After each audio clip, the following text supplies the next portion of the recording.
Père éternel, la réalité, c'est qu'on est seulement réconforté du fait que c'est toi le Tout-Puissant. C'est toi le Maître incontesté de l'univers. Et qu'il n'y a pas un molécule, pas un grain de sable qui bouge sans ta parole qui le décrète avant. Que tout est sous ta puissance, ton contrôle. Et c'est toujours ça notre réconfort. On ne comprend pas tout, mais on s'abandonne à toi. Parce qu'on sait qu'on peut te faire confiance. Et plus qu'on grandit dans cette foi, et plus qu'on apprend intimement à quel point qu'on peut te faire confiance. On comprend davantage que tu es bon et amour, juste et parfait. Pas que tu deviens plus bon, tu manifestes plus cette bonté à nous, des piètres créatures, pécheurs comme nous sommes. Et donc c'est comme un pécheur que je viens à toi, imparfait et tout brisé, n'étant rien du tout en moi-même et demandant ton aide comme toujours.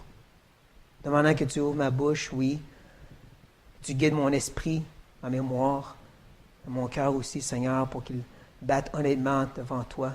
Je t'offrir ce sacrifice de cette parole.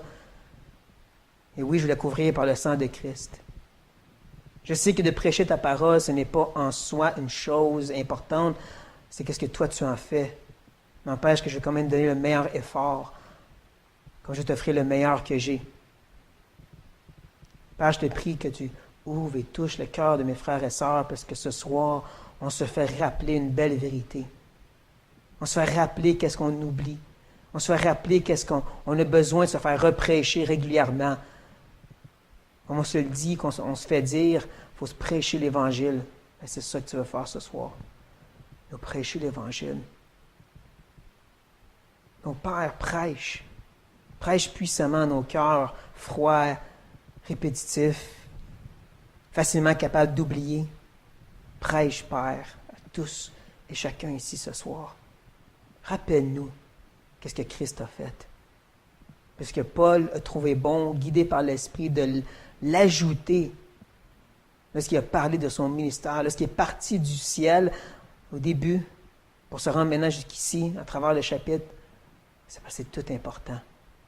C'est le chemin qui nous mène au ciel. Et on veut prendre le temps de l'observer bien comme il faut, ce chemin qui est la vérité, qui est la vie. Mon Père, ouvre nos yeux spirituels ce soir. Et que je puisse, avec ferveur, prêcher la parole, pas juste l'enseigner. Amen.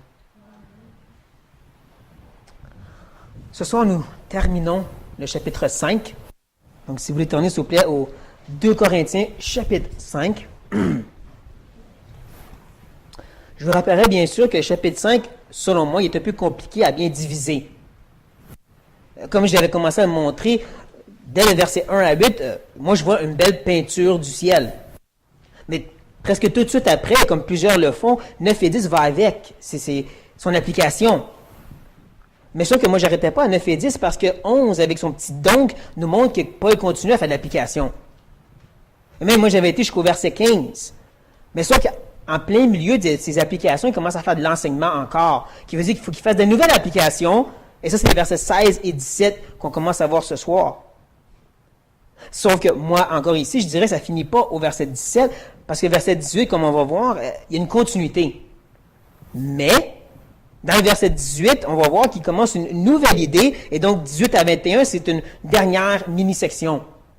C'est pour ça que j'ai divisé un peu différemment la façon que moi j'avais faite avec l'application et l'instruction mis tout ensemble, pour vous montrer comment le chapitre il est connecté spécialement. Et là, ça peut sembler un peu banal de parler des connexions des versets, puis des sections et tout ça. Mais j'espère qu'à ce point-ci, avec le temps que vous avez passé avec moi, vous commencez à comprendre que ce n'est pas banal. Si vous voulez comprendre la parole, les grandes vérités de la Bible, on sait que ce n'est pas juste de prendre des versets à part. Ce n'est pas juste le contexte qui est important, c'est de voir comment Paul connecte ses idées ensemble.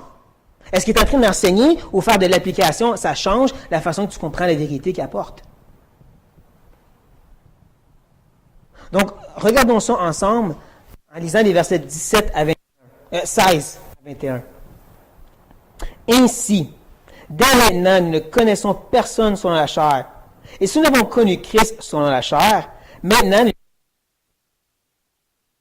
quelqu'un est en Christ, il est une nouvelle créature. Les choses anciennes sont passées. Voici, toutes choses sont devenues nouvelles. Et tout cela vient de Dieu, qui nous a réconciliés avec lui, par Christ, et qui nous a donné le ministère de la réconciliation. Car Dieu était en Christ, réconciliant le monde avec lui-même, en n'imputant point aux hommes leurs offenses. Il a mis en nous la parole de la réconciliation. Nous faisons donc la fonction d'ambassadeurs pour Christ, comme si Dieu exhortait par nous. Nous vous en supplions au nom de Christ, soyez réconciliés avec Dieu. Celui qui n'a point connu le péché, il l'a fait devenir péché pour nous, afin que nous devenions en lui justice de Dieu. Le texte devant nous a une perspective divine, dans le sens que c'est Paul qui nous explique qu'est-ce que Dieu a fait pour nous. Il y a des passages qui sont plus une perspective humaine. Ils ont des commandements. Faites ceci, faites pas cela. Il faut faire la distinction entre les deux parce qu'il y en a un qui va nous dire quoi faire, l'autre nous dit qu'est-ce que Dieu a fait. Donc, quand Paul parle d'ambassadeur, il n'est pas en train de dire qu'il faut faire les fonctions d'ambassadeur. Il nous rappelle qu'on a une fonction d'ambassadeur. Ça, c'est la vérité de ce que Dieu a fait. Face aux perspectives divines, on cherche plus à le méditer, à le comprendre pour nous-mêmes, puis ensuite, ça va s'appliquer dans nos vies. Une autre chose que j'aimerais mentionner, c'est que le texte devant nous, je dirais, c'est les nous collectifs que Paul utilise. Vous savez, le fait qu'il parle de nous tous. Certains vont dire, à cause du mot ambassadeur, que Paul parle de son ministère. Sauf que, si vous regardez sur le verset, disons, 18, il dit qu'il nous a réconciliés avec lui. Est-ce que c'est juste Paul qui est réconcilié avec Dieu ou c'est nous autres aussi? Et on continue, verset 19, c'est la même chose. Verset 21 encore, il nous dit, nous devenons en lui justice de Dieu. Encore, c'est juste Paul qui est justifié ou nous aussi? Donc, c'est pour ça que je trouve ça difficile que Paul parle de nous tous, mais au verset 20, il prend une petite pause puis il dit, juste moi. Surtout qu'il ne dit pas qu'il fait une pause. Je l'ai déjà montré qu'il y a des temps que Paul, il fait un nous apostolique, quand mon équipe, après ça, il dit nous tous. Pour qu'on comprenne, là, je parle à tout le monde. On l'a même vu au chapitre 4, Paul qui parlait que lui était un vase de terre. Oui, c'était de lui qui parlait. Mais ensuite, il a dit, je meurs pour vous. Là, on comprend qu'il parle aux Corinthiens. Mais ici, il n'y a rien de ça. Donc, vous êtes libre de voir ici Paul parlant dans son équipe. Mais selon mon opinion, Paul, ici, dans les versets 16 à 21, il parle à nous tous. Et, comme j'ai dit, il est en train de faire de l'application. Tout ça se base sur un petit mot au verset 16. Ainsi. Comme j'avais mentionné il y a 2 dimanches, le ainsi, c'est je regroupe l'enseignement. Ainsi, ça s'applique de même. L'enseignement, c'est qu'est-ce qu'on a vu, je dirais surtout au verset 14 et 15. Le fait qu'en Christ, les tous, si vous vous rappelez, hein, les élus sont morts, mais aussi ils vivent. Donc, il y a eu un changement en Christ. Ainsi, dès maintenant, nous ne connaissons personne. Il y a un changement aussi dans la façon dont on interagit avec les personnes, spécifiquement les autres chrétiens. Et il nous l'explique en disant justement, si nous avons connu Christ selon la chair, dans le sens qu'on avait de l'information sur le Jésus historique, ou si vous avez grandi dans une église chrétienne, vous saviez qu'il était un sauveur et un Seigneur, mais en un temps où maintenant nous ne le connaissons plus de cette manière. Là, il est notre sauveur, il est notre Seigneur, il est notre frère, notre ami. La relation a changé, c'est intime la connaissance. La même chose pour cette connaissance envers les personnes. Elle a changé, c'est plus selon la chair. C'est pas juste qu'on a des affinations, c'est une relation en Christ. Et je ne peux pas m'empêcher ici de voir que Paul fait une petite attaque subtile aux judaïsants, aux faux enseignants. Je vais vous demander d'avancer au chapitre 11 un instant. En même temps, je vous rappellerai que nous sommes en plein milieu de cette grande parenthèse du ministère de Paul. La parenthèse que j'appelle pré-défense. Y a-t-il quelqu'un qui peut me dire pourquoi j'appelle ça une pré-défense? Qui est les chapitres 10 à 12, exactement. 10 à 12, il va reprendre certaines des idées et des sujets, puis là, il les développe. Donc, au chapitre 11, verset 18, il va dire, « Puisqu'il y en a plusieurs qui se glorifient selon la chair, je me glorifierai aussi. » Et là, on a le gros discussion de Paul, je suis un hébreu des Hébreux, je suis un pharisien, et ainsi de suite, puis regarde qu'est-ce que j'ai souffert pour Dieu. C'est comme si Paul dit, si vous voulez jouer au jeu de péter les bretelles, je pète la mienne, elle fait plus fort que vous autres. Mais cette idée, justement, il se glorifie selon la chair. Si on revient dans notre texte, je vois la même chose ici. Paul dit que nous autres, on ne regarde pas à cette notion de la chair ou comment qu'on paraît. On l'a même vu avec les versets 11 et 12. 11, où que Paul dit qu'il cherche à convaincre les hommes de son ministère, si vous vous rappelez. Et donc, à la fin du verset 12, il ajoute que c'est afin que vous puissiez répondre à ceux qui tirent gloire de ce qui est dans les apparences, la chair, et non dans le cœur. Donc, comme je dis, une sorte d'attaque subtile où est-ce qu'il est en train de dire, moi, je ne m'habille pas avec une belle habit de pharisien, puis des belles lettres de recommandation, parce que nous autres, nos relations ont changé maintenant. C'est selon mon cœur, selon ce que vous connaissez de moi pendant les 18 mois que j'ai passé avec vous. Mais comme j'ai dit, c'est pas ça le gros, parce que Paul, il se concentre sur Christ, sur ce que Christ a fait. Le fait qu'il a fait un changement, donc, verset 17, et oui, dans le grec, ça commence avec donc. Le donc nous montre que c'est une cause à effet. Il nous montre que, oui, il y a un changement avec Christ dans notre relation avec lui. Donc, l'effet, c'est quelqu'un qui est en Christ. On a un changement dans notre relation, mais on a un changement en Christ, et c'est qu'on est toutes des nouvelles créatures. On n'a pas changé notre relation avec lui, on est rentré en lui, et maintenant on est des nouvelles créatures. Et les choses anciennes sont passées.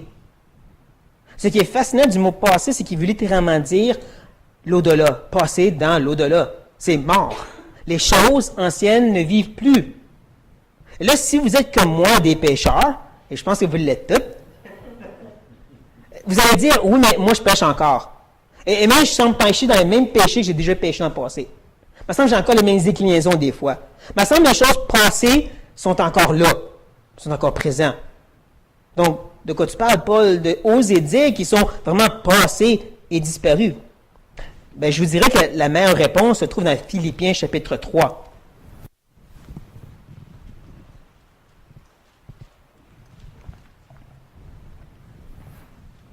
Dans le chapitre 3 de Philippiens, Paul veut nous montrer deux aspects très importants à reconnaître face à la vérité des choses qui sont passées. Il dit à partir du verset 7, « Mais ces choses qui étaient pour moi des gains, je les ai regardées comme une perte à cause de Christ. Et même je regarde toutes choses comme une perte à cause de l'excellence, de la connaissance de Jésus-Christ mon Seigneur, pour lequel j'ai renoncé à tout.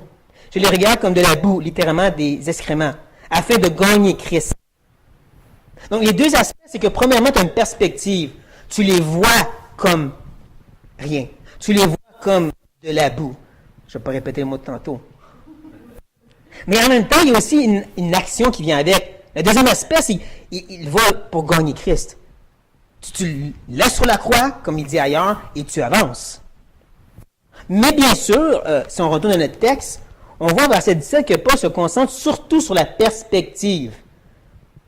On le voit parce qu'il va répéter l'idée que c'est des nouvelles créatures. Même qu'il répétait le même mot. Il dit « toutes choses sont devenues nouvelles ». Il ne se force même pas, il dit « nouvelles ». Mais c'est pas tout. Il utilise aussi un beau petit mot pour nous faire comprendre qu'on a une perspective différente. Et c'est le petit mot « voici ». Le petit mot « voici », c'est le même qu'on peut retrouver des fois dans les prophètes. Vous savez, quand il écrit « voici le serviteur de l'Éternel », le mot « oyez, j'ai quelque chose à dire d'important ». C'est comme les oracles de malheur. Tu sais, c'est les oracles de malheur qui commencent avec le gros mot criant « malheur ». C'est pour dire « portez attention, qu'est-ce qui s'en vient, ça va faire mal ». Ben, Paul dit ici « voici ». Regardez là, c'est nouveau. Oui, mais c'est nouveau. Là, tu te concentres. C'est ça que Paul est en train de faire avec son « voici » et sa répétition. Il dit « hey ». Ici, c'est nouveau.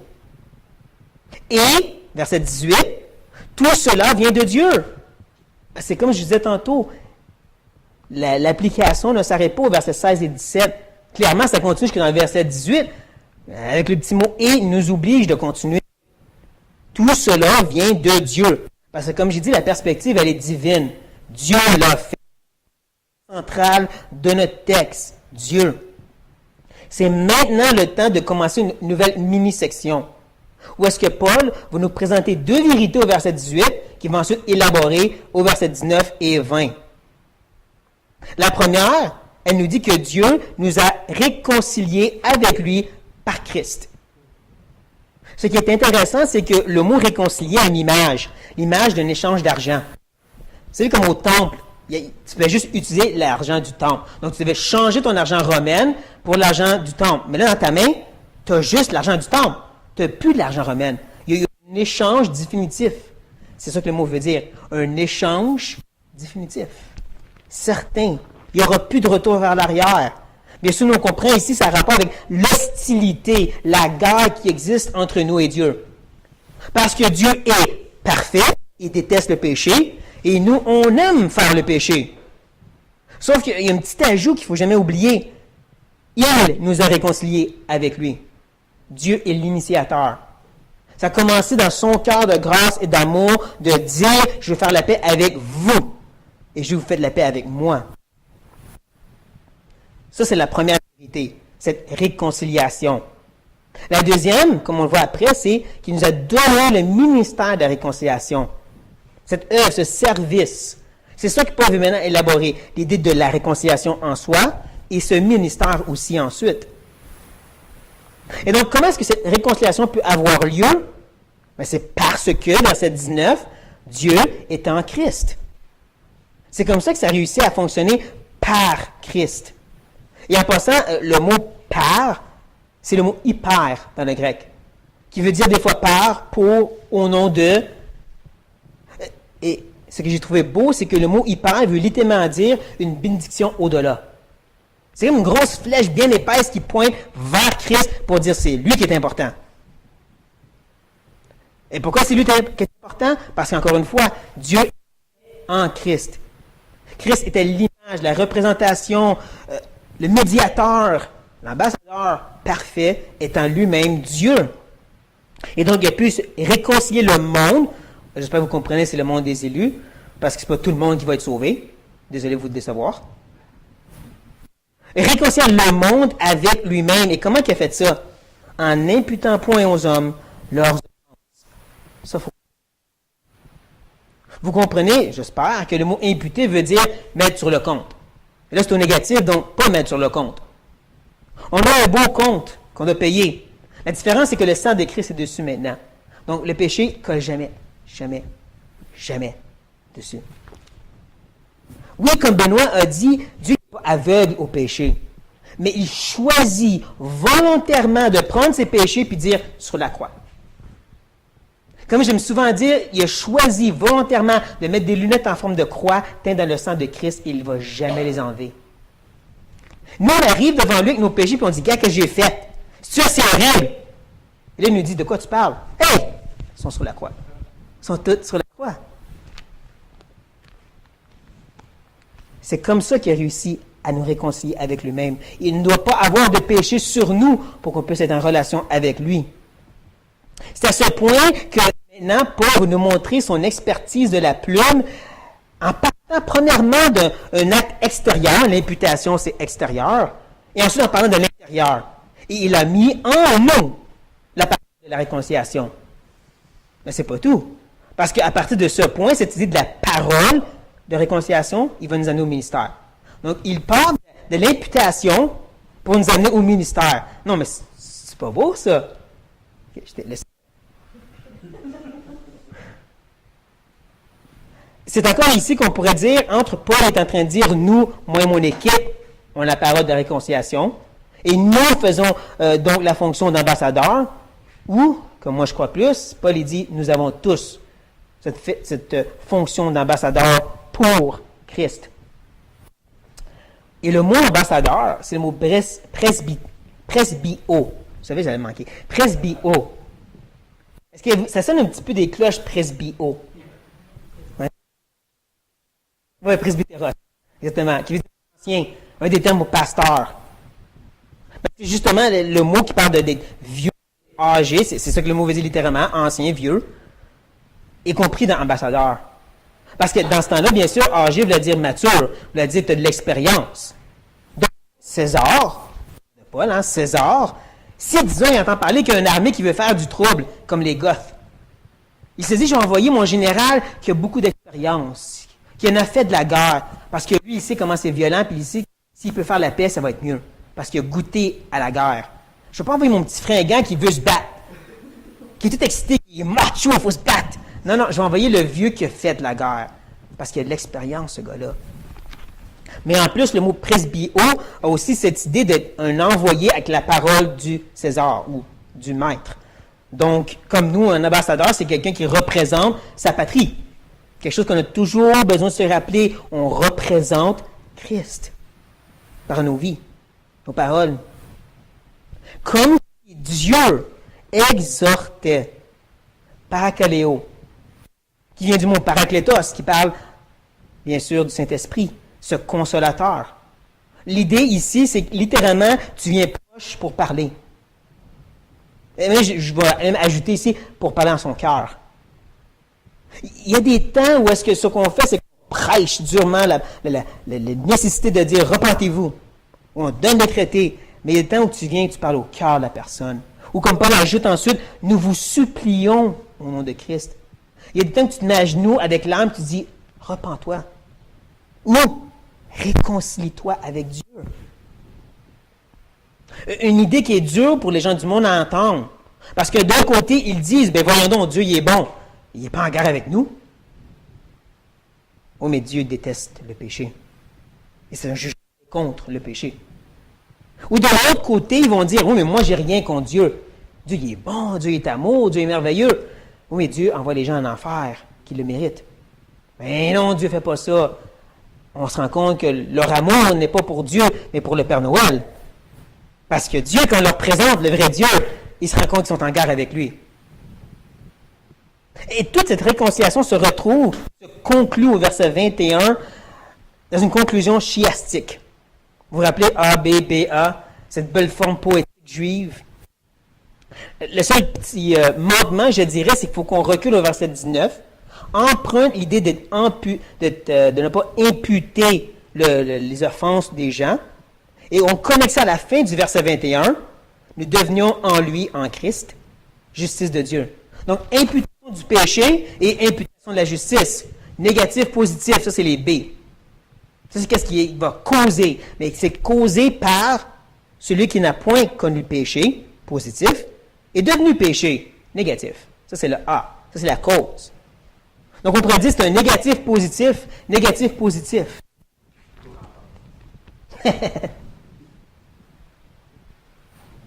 Mais le plus important, bien sûr, c'est le A. C'est cette première grande vérité qu'on retrouve verset 21, et le fait que, premièrement, il n'a point connu le péché. Il n'y avait pas de relation intime avec le péché. Ou comme moi j'aime dans Jean, Jésus dit que Satan est venu pour le tester. Désolé, j'aime mieux tester que tenter. Mais il n'a pas trouvé de ténèbres en moi. J'avais aucun désir de faire le mal contre Dieu. Je peux paraphraser les mots du Seigneur. Il n'a pas connu le péché. Mais en retour, Dieu l'a fait devenir péché. Ça, c'est une expression qui est riche et épeurante. Épeurante quand on essaie de la comprendre. Tous les commentateurs que j'ai checkés ont tous dit on ne va pas aller trop loin avec ça parce que c'est trop complexe. Pensez-y, là. Paul ne parle pas ici d'imputation de péché. Il n'a pas dit ce mot-là. Ce serait facile de parler de lorsqu'on mettait les mains sur l'animal, puis qu'on confessait et on l'imputait le péché. Non, il dit il est devenu péché. En plus, il ne dit pas péché au pluriel, comme dans Isaïe 53, où est-ce que nos péchés ont été mis sur Christ. Non, c'est le péché singulier. C'est cette entité du péché. Ou nous, on dirait une nature pécheresse, mais pas souvent pour parler de péché avec un gros cette chose. Pour ça, je dis, qu'est-ce qu'il veut dire, Paul, ici? Je ne vais même pas oser assez l'expliquer. On sait que sur la croix, Dieu a détourné ses regards. On sait qu'il a bu la coupe amère de la colère de Dieu à sa totalité. Comment ça marche? Je ne le sais pas. Et comme eux ont dit, je dis la même chose, on va rester silencieux ici. Ce que je sais, c'est qu'il y a une belle richesse dans cette idée que Christ est devenu péché à notre place. Parce que c'est ce même A qui, je dirais, est vraiment la source de tout notre passage. Tout ce qu'on est en train de voir commence avec ceci. Avec le fait que, premièrement, puisque Christ est devenu péché, nos péchés ne seront jamais imputés sur nous. Ils vont toujours virer vers lui. Mais en retour, parce que lui a eu une vie parfaite, vécu une vie parfaite, ça veut dire qu'en étant en lui, on est juste. Ça veut dire que la réconciliation en soi, cette guerre, cette animosité entre nous et Dieu est réglée à cause du médiateur en plein milieu. Le sacrifice parfait. Que, justement, il y avait une guerre, parce que, justement, il y avait une coupe de colère qui devait être bue par quelqu'un. C'est Christ qui l'a pris. Et c'est comme ça qu'on devient, justement, une nouvelle créature, parce qu'on rentre en Christ. Et ça, c'est plus l'événement qu'on met tout corrompu à l'intérieur. C'est comme j'aimerais dire, c'est le sang de Christ qui rentre dans notre ADN, change qui nous sommes, comment qu'on pense et qu'est-ce qu'on désire.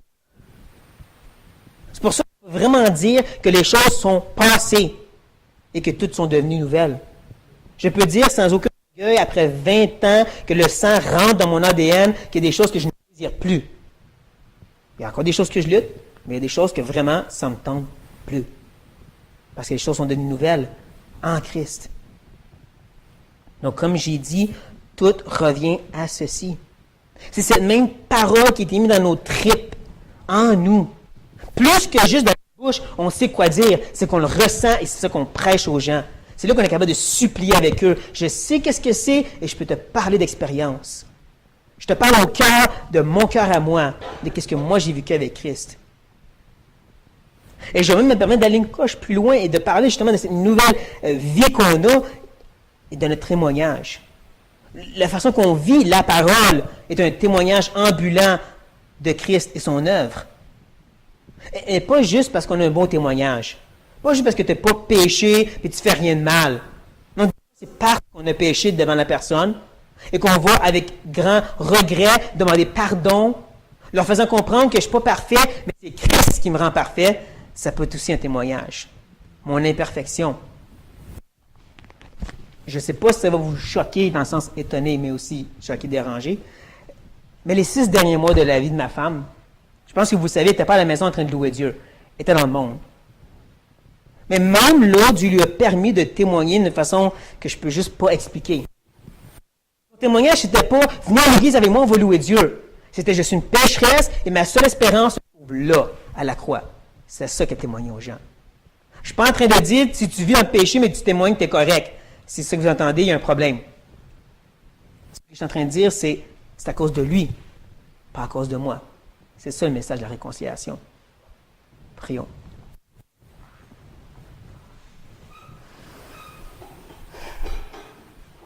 Ô Seigneur Jésus, Dieu fait chair, Emmanuel,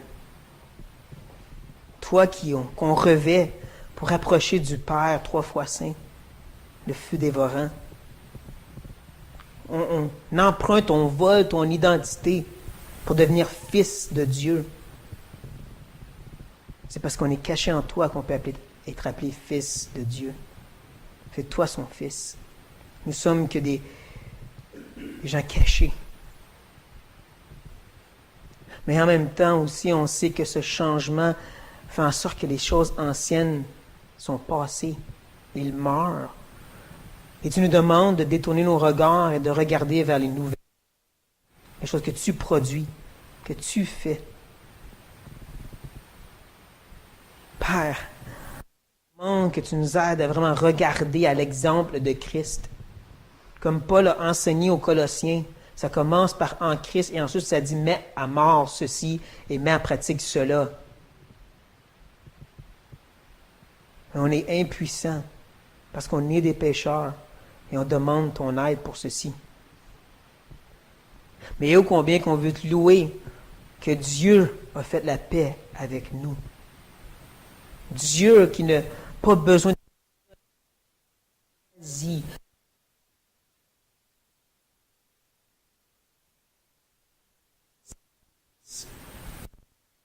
une relation avec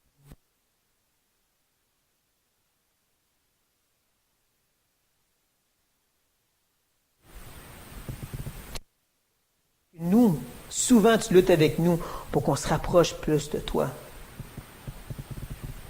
Et combien qu'on est béni de réaliser que Dieu nous aime, que Dieu veut la paix avec nous. Qu'on puisse baigner dans cette vérité encore et encore. Surtout quand le péché vient prendre la place. quand le passé redevient le présent, qu'on se rappelle Dieu. Que tu nous mettes les lunettes de la... On ne voit plus le péché qui vient, je peux dire, dénigrer la...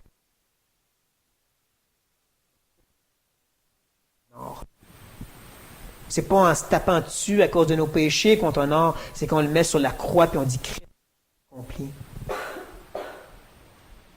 Père, merci. Amen.